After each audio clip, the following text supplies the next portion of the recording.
Let's get to Libya and this amazing Reuters article, which Reuters doing the Lord's work of propaganda. I bet not a lot of people know that the Lord is big into propaganda. Lord, does he love propaganda? I mean, I mean, they. I mean, something. Formerly known as the Gender X. Oh wait, now that's Twitter. Wouldn't it be great if Twitter renamed itself X because it was heavily slanted towards Malcolm X and his preachings? Just like just everything coming out of X was Malcolm X speeches cut into tweet-sized bites. Be wonderful. All right, so Libya. You guys probably know the first part of this, which is Libya has just been fucking destroyed by flooding. Tens of thousands, possibly well over 10,000 dead. The bodies washing up on the shore. It's just horrific on every level. Now, part of that is being covered, right?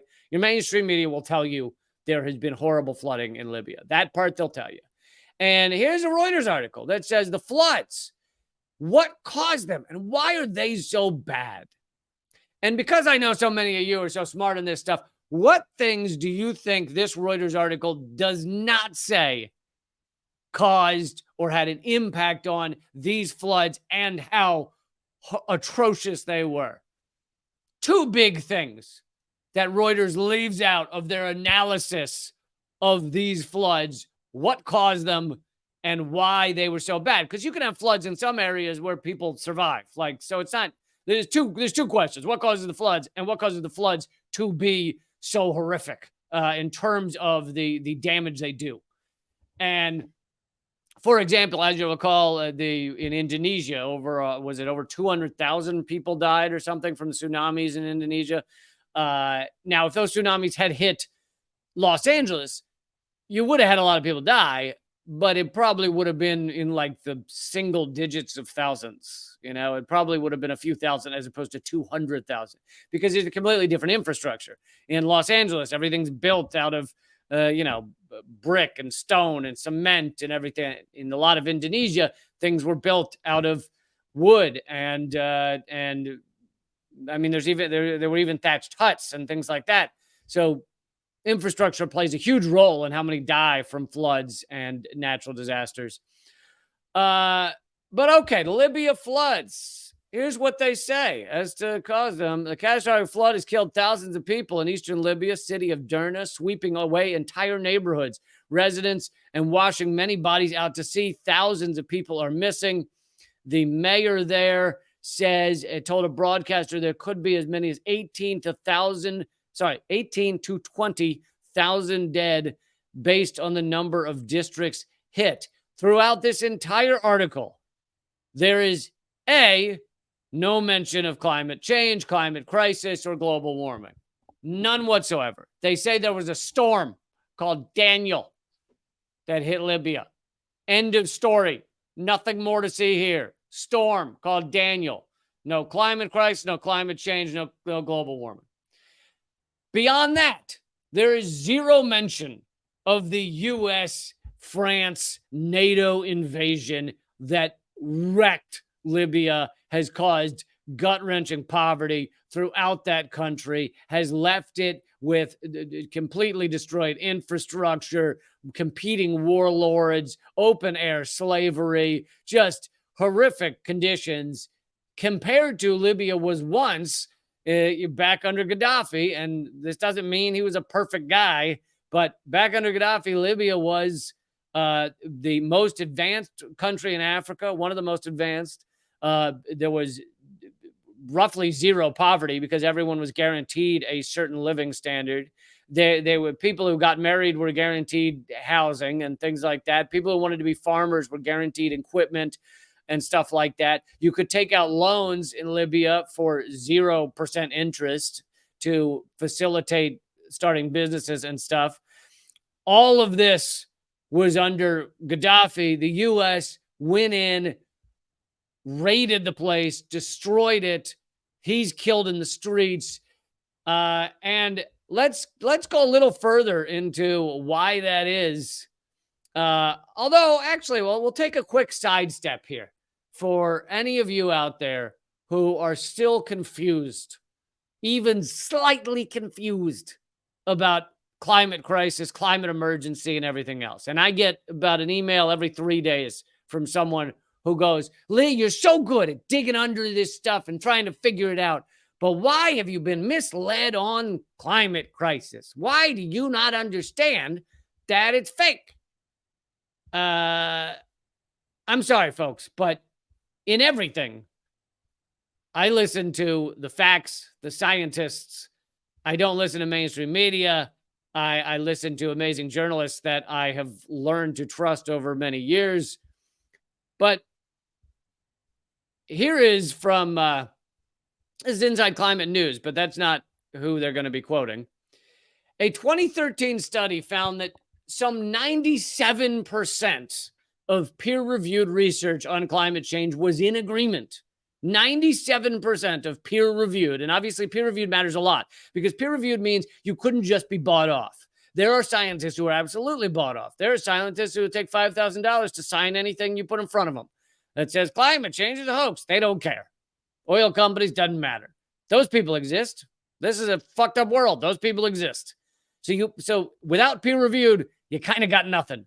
97% of peer-reviewed research on climate change was in agreement. Rapid climate change is happening beyond what would be considered resulting from natural causes, and humans are largely responsible. In 2021, though, that's not the end of it, though. That's just one. In 2021, another study, this one published in the Journal of Environmental Research Letters, analyzed 88,000 peer-reviewed studies. 88,000 studies on climate change and found that a jaw-dropping 99.9% of them came to the same conclusion. Climate change is happening and it's largely man-made, human-made. 99.9% of 88,000 peer-reviewed studies. And whenever you have people who try and say that climate change is a hoax or wrong or whatever, they always go, look, this thing has been signed by 1,000 scientists saying it's not real or it's wrong or something. 1,000 scientists. Do you know how many millions of scientists there are around the world? So unless you have peer-reviewed, it doesn't fucking matter. 1,000 scientists is nothing. It's actually amazing they couldn't find more than that you couldn't buy off more than that. There are millions of scientists, and you couldn't buy off more than 1,000? That's actually pathetic. That's actually really sad. But when you look at peer-reviewed scientific studies, 99.9% of 88,000 reviewed all agree. So, and by the way, this is the most studied thing ever in the history of humanity. To continue from this article, it's important to note that the scientific process that governs climate science and any other academic science is founded in debate and skepticism, involving a peer review process in which experts in the field evaluate the research of their colleagues, attempt to recreate the results in of the experiments, and seek to poke holes in the methodology. That's what peer reviewing is. You try to show that it's incorrect. You try to recreate it and see if it can be recreated. You actually try and prove it's false. That's what a peer review is. In that sense, the article continues, not only have climate models been extensively evaluated over the decades, but, quote, climate science is the most rigorously tested science of all history at this point. And that makes sense that it would be because, yes, there are scientists around the world and they're all studying a million different things, but there's very little that is impacting all of us like at the same time. So one nation may be studying something that impacts them, but climate crisis is the entire world. So you have scientists around the world all looking at this same topic, and 99.9% of peer-reviewed journals say the same thing. It's amazing to me that even with, I know that a lot of the shit, the bots that attack me and stuff is paid for by big oil. I know a lot of it is not genuine human beings, but even with that shit, it's amazing anyone still falls for this garbage. And the idea that you're like, boy, Lee, you really are good at digging into the truth and finding the truth. But why is it you don't lick the ass of oil companies when it comes to climate crisis? Boy, Lee, why is it you don't just bow down to the largest, most polluting, most disgusting entities on this world stage and high five them on this one topic? What? What are you talking about? All right, so to go back to Libya, so why was it that the US, NATO, and France, and there's kind of some other reasons for France, which I've gotten into in the past, but at the moment, I'm going to get into how the UK has been enjoying the destruction of Libya. This was just published last year. 11 years after toppling Gaddafi, UK gets Libya's oil. BP controls exploration areas in Libya, covering nearly 3 times the size of Wales. UK company Petrofuck would be more appropriate, convicted of bribery last year, has secured a new oil contract. I love how they're convicted of bribery and then they're like, let's give them another one. And sponsored new contract in Libya and sponsored British embassy there. Sponsored the British embassy there. UK is combining its interest in accessing Libya's oil with increasing military involvement. British officials have long sought to profit from oil in Libya, which contains 48 billion barrels of reserves, the largest oil reserves in Africa. BP is one of the few foreign oil and gas companies with exploration and production licenses in Libya. Its assets there were nationalized under Gaddafi. So, is that a reason that these countries might not like Gaddafi? He took the things they were making a lot of money from, and he said, hey, that money's not going to go to you. That money's actually going to go to the Libyan people. Do you think that upset the West? Upset France and the UK and the US and NATO countries? After years of tensions between the two countries, though, Prime Minister Tony Blair met Gaddafi in 2004 and agreed on a deal in the desert, which included $900 million of exploration and production in Libya's oil region. BP re-entered the country in 2007, but its operations were scuppered, sounds like a British word to me, by the war of 2011 when British, French, and U.S. forces, with the support of Qatar and Islamic militants, overthrew Gaddafi. Terrorism and civil war subsequently engulfed the country, and oil company operations were put on hold.